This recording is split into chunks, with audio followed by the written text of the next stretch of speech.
अस्सलाम वालेकुम। उम्मीद है कि आप सब खैरियत से होंगे। आप देख रहे हैं मेरा यूट्यूब चैनल हमजा सिद्दीकी। सबसे पहले तो बात करेंगे, आज पेट्रोल पे 14 रुपए कुछ पैसे कम हो गए। सही है। खबरें आ रही थी कि 15 रुपए कम होंगे, लेकिन 14 भी हो गए। ये भी बहुत एक अच्छी खबर है। अब बात करते हैं कि अगर हम बाकी मामलात इल्जाम लगाते हैं फौज पे, तो ये चीज भी जो है फिर फौज के ही कंधों पे डालनी चाहिए। ये भी फौज की जिम्मेदारी करार दे देनी चाहिए कि ये जो पैसे कम हुए हैं, इसमें फौज का किरदार है। क्योंकि जब कोई काम होता है बुरा तो कहते हैं कि ये फौज का किरदार है। तो क्यों ना आज भी जो है हम इसी मामले पे इनको भी ये क्रेडिट दे दें। अब अगर हम इल्जाम लगने की बात करें, इल्जाम तो लगते रहते हैं कि ये फौज ने किया, ये फौज ने किया, फौज ने ऐसा किया, फौज ने ऐसा किया। तो मैंने सोचा क्यों ना इसी पे बात कर ली जाए। और जो आज शौकत सिद्दीकी का जो केस है, उस पर भी पूछा जाए कि यार ये जो एक पिटीशन दायर हुई है कि इसमें जो है फौजी लोग जो है इन्होंने इनको हटाया है इस कुर्सी से, तो क्यों ना इसी भी बात कर लें। तो सबसे पहले अगर हम बात करते हैं कि आज क्या हुआ, तो सुप्रीम कोर्ट में चीफ जस्टिस की सरबराही में एक केस सुना गया और पीटीआई के एक वकील है हामिद, उन्होंने इस केस को आगे चलाया। तो उसमें जो काफी चीजें मैंने पढ़ी, उसमें था कि उनको हटाने में जो है इनका हाथ है, और कुछ जो साबिक फौजी सरबराह हैं उनके नाम लिए गए। तो उसमें जो है मेरा सोचना और समझना ये था कि उस सवाल को पढ़ के जो इल्जाम लग रहे हैं कि क्या फोन करके कहा गया कि भाई इसको, ये जो शौकत साहब हैं, इनको हटा दिया जाए। गालबन वो जस्टिस थे और उसके बाद वो फिर इस्लामाबाद हाई कोर्ट के भी जज लगे, जज लगे, जस्टिस लगे। तो उसके बाद जो है फिर उन्होंने ये कहा कि ये जो है इस्टेब्लिशमेंट का किरदार है, इनको हटा के जो है दूसरी हुकूमत चेंज करनी थी, जो कि उनके जाहिर है उनकी सियासी जमात अब हुकूमत में नहीं है, तो इसी तरीके के इल्जाम लगाएंगे वो। तो आगे जो है फिर इल्जाम लग रहा है कि उन्होंने जो है अपनी सोच के मुताबिक जो है काम किया और अपनी सोच के मुताबिक जो है लोगों को उतारा चढ़ाया। जैसे अगर हम बात करें साबिक डीजीआईएसआई की, तो उन पे इल्जाम लगते थे कि ये जो है बहुत ज्यादा इमरान खान के फेवर में है और बहुत सारी चीजें। बाजवा साहब पे भी इसी तरीके के इल्जाम लगे और कहा, बाद में कहा कि इन्होंने उतार दिया।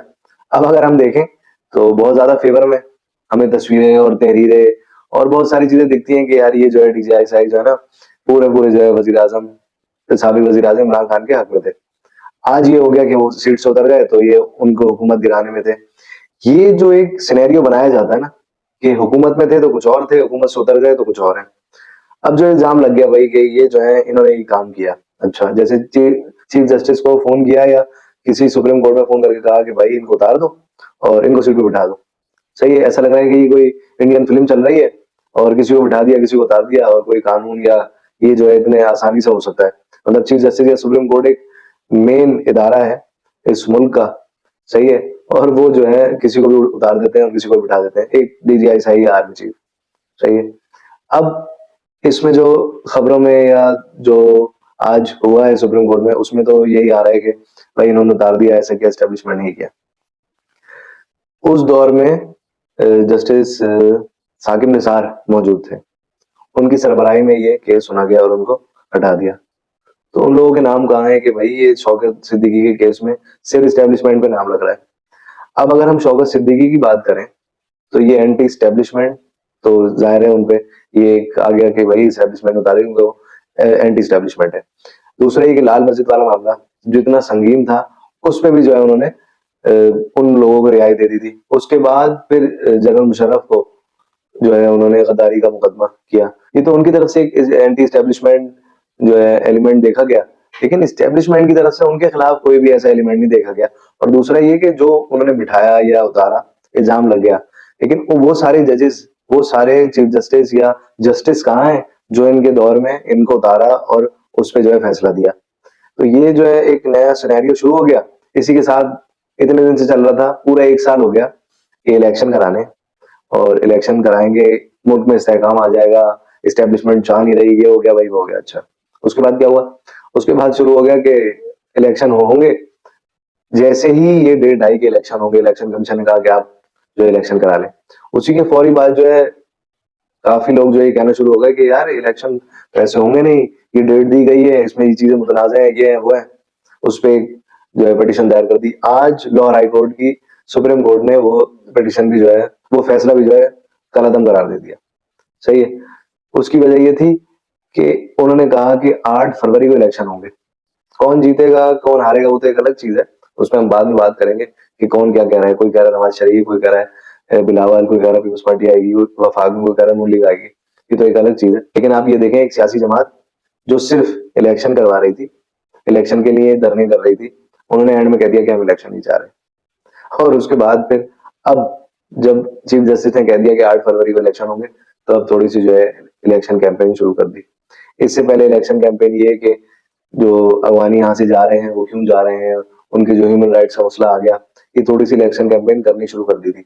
दूसरी इलेक्शन कैंपेन ये है कि शौकत सिद्दीकी के जो केस है उसमें जो उनको हटाया वो गलत हटाया। भाई आप लोगों की हुकूमत थी, जब आप लोगों का वजीर आजम था, आप लोगों का सदर था, जब आप ये मुद्दा उठाते ना, इस टाइम ये मुद्दा उठाने की क्या जरूरत है। ये सारे सिनेरियो जो है इसी तरफ लेके जाए जा रहे हैं कि यहाँ पे लोग उलझ जाएं और इलेक्शन में जो है कोई धांधली या कुछ इस तरीके का करके कोई अपनी मर्जी से जीत जाए या अपनी मर्जी से, तो ऐसा नहीं होने वाला। इस बात को आप सब गौर से सुन लें कि जो इलेक्शन होंगे वो कानूनी तौर पर एक शफाफ करार दिए जाएंगे। उसकी वजह ये कि इसमें चीफ जस्टिस और पूरे इलेक्शन कमीशन और बाकी सारे लोग जो है इसमें मौजूद हैं, तो इसकी कड़ी निगरानी होगी। तो यहाँ जो आवाम को इस तरफ घुमाया जा रहा है कि ये है ऐसे इस तरीके से, और दिखाया जा रहा है कि इस्टेब्लिशमेंट जो है हर चीज कर रही है, और अगर ये लोग हुकूमत में नहीं आए तो ये भी इस्टेब्लिशमेंट ने किया होगा।